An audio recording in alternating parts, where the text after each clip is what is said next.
गश्त देते आते तो दो सरकारी कर्मचारी उन्हीं के पास बैठते, खाते पीते, रात में वहीं शयन करते। अब उनको धीरे धीरे मित्रता हो गई, राज कर्मचारियों को पूरा पता चला कौन से बॉक्स में कहाँ क्या रहता है कैसे। अब उनका मन खराब हुआ राज कर्मचारियों का कि अगर इसकी हत्या कर दी जाए तो इसका इतना धन, तो उन्होंने ऐसा कर दिया। और वो बॉक्स लेकर निकल रहे थे कि वो अच्छा आदमी जो सामने रहता था मकान में, उसने देखा तो उनका इसका मतलब है तुम कुछ गड़बड़ करके आ रहे हो। तो उनका देखो हम तुम्हें बॉक्स में जितना है इसका आधा दे देंगे, चुपचाप अपने घर वापस चले जाओ, हम लोग भी चुप चले जाएंगे, फिर सुबह आके हम सब बना लेंगे। तो उसने कहा ऐसा नहीं होने देंगे, हम हल्ला मचाते हैं। उसने हल्ला मचा दिया और राजकीय कर्मचारी उनको गणित सब पक्की होती है, और जो ही हल्ला मचाए सो ही उन्होंने पकड़ लिया उसको और बॉस को उसके नजदीक रख दिया और कहा हमें पता है तू मार के आ रहा है और बचने के लिए नाटक कर रहा है। तो अब पूरी समाज में ये बात फैला दी कि इसने स्वर्णकार को मारा और ये बॉक्स ले जा रहा था, हमने पकड़ा इसलिए इसने हल्ला मचा दिया। पूरा केस उल्टा हो गया और सबको 100% समझ में आया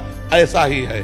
किसी और वो चिल्ला चिल्ला के कह रहा है लेकिन उसकी कोई बात नहीं सुन रहा। मुकदमा हुआ, जज के सामने जब खड़ा हुआ हो तो रो दिया और कहा जिसकी कसम खवा लो, यद्यपि मैं फंस चुका हूँ, उनके पास प्रमाण है, मेरे पास प्रमाण नहीं, पर मैं आपसे रो के कहता हूँ मैं सत्य हूँ, इस केस में मेरे द्वारा कोई पाप नहीं।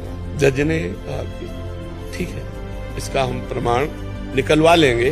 वो गए, जब एकांत देखा तो कहा कहते थे आधा बॉक्स स्वर्ण ले ले तो बच जाता ना, फंसा दिया ना, अब पूरी जिंदगी जेल भोगेगा। और वहाँ डायरेक्ट लगाए हुए थे जिससे उनको सुनाई दे। तो उसने कहा चाहे फांसी हो जाए लेकिन हम इसमें दोषी नहीं है, दोषी तुम लोग हो और देख लेना भगवान तुम्हें दंड देंगे, ऐसी बात। अब जज के सामने तो प्रमाण मिल गया कि दोषी राज कर्मचारी हैं। तो उसने कहा इतने दिनों से मैं जेल भोग रहा हूँ, इतने मेरे दुख और अपमान हुआ, ये क्यों, ऐसा क्यों हुआ? जज से कहा मैं निर्दोष था, मैं चिल्ला चिल्ला कह रहा था।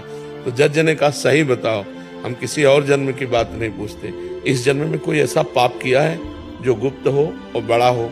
तो उसने कहा हाँ, हमारी एक प्रेमिका थी, हमारा मनमुटाव हुआ, वो हमारे ऊपर प्रहार किया, हमने ऐसे प्रहार किया तो हम चाहते नहीं थे लेकिन वो मृत, तो फिर हम अपने घर में ही गाड़ दिया। बोले देखो वो पाप का दंड इस रूप में तुम्हारे आया।